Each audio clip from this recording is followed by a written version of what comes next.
एक दिन मुझे परमेश्वर के वचनों को पढ़ने का सौभाग्य प्राप्त हुआ और मुझे वह उत्तर मिल गया जिसे मैं खोज रहा था। परमेश्वर कहते हैं, पैसा दुनिया को नचाता है। यह शैतान का एक फलसफा है और यह संपूर्ण मानव जाति में, हर मानव समाज में प्रचलित है। तुम कह सकते हो कि यह एक रुझान है, क्योंकि यह एक हर व्यक्ति के हृदय में बैठा दिया गया है। तो शैतान द्वारा मनुष्य को भ्रम करने के लिए इस रुझान का प्रयोग किए जाने के बाद यह उनमें कैसे अभिव्यक्त होता है? क्या तुम लोगों को लगता है बिना पैसे के तुम लोग इस दुनिया में जीवित नहीं रह सकते? पैसे के बिना एक दिन जीना भी असंभव होगा। लोगों की हैसियत इस बात पर निर्भर करती है कि उसके पास कितना पैसा है और वे उतना ही सम्मान पाते हैं। गरीबों की कमर शर्म से झुक जाती है, जबकि धनी अपनी ऊंची हैसियत का मजा लेते। वे ऊंचे और गर्व से खड़े हो, जोर से बोलते हैं और अहंकार से जीते हैं। यह कहावत है, रुझान लोगों के लिए क्या लाता है? क्या यह सच नहीं है? पैसे की खोज में लोग कुछ भी बलिदान कर सकते हैं। शैतान हर समय और हर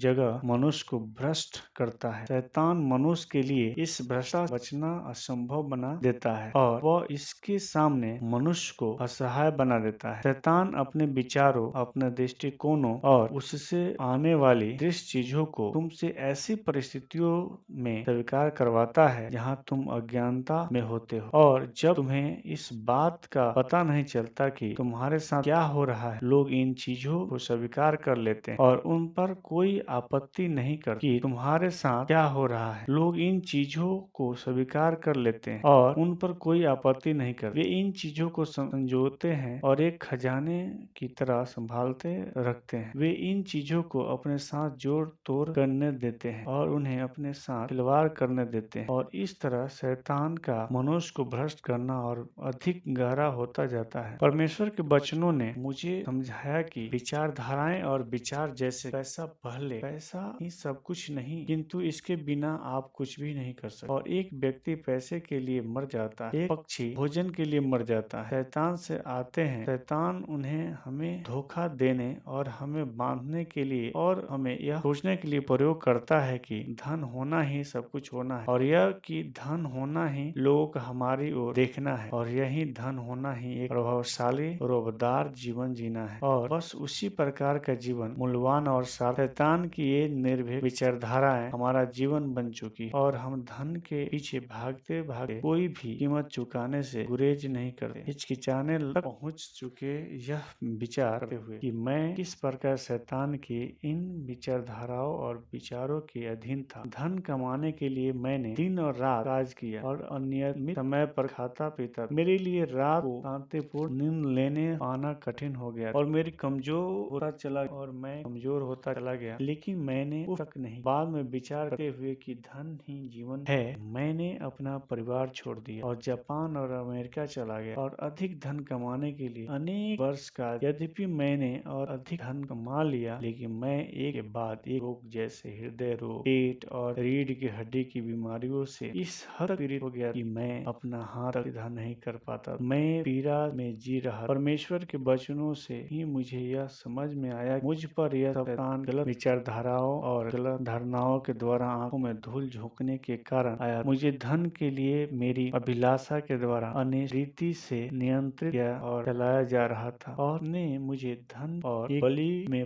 परिणत कर दिया। यह अनुभूति होने के पश्चात मुझे यह महसूस हुआ कि मुझे परमेश्वर के पास लौट जाना चाहिए, और अब मैं शैतान की विचारधाराओं और विचारों के द्वारा जीवन नहीं जीना चाहिए, और अब मुझे धन का गुलाम नहीं बनने रहना चाहिए। उसके पश्चात मैंने सामान्य पारियों में कार्य करना आरम्भ कर दिया और मैंने अब बेहिसाब काम नहीं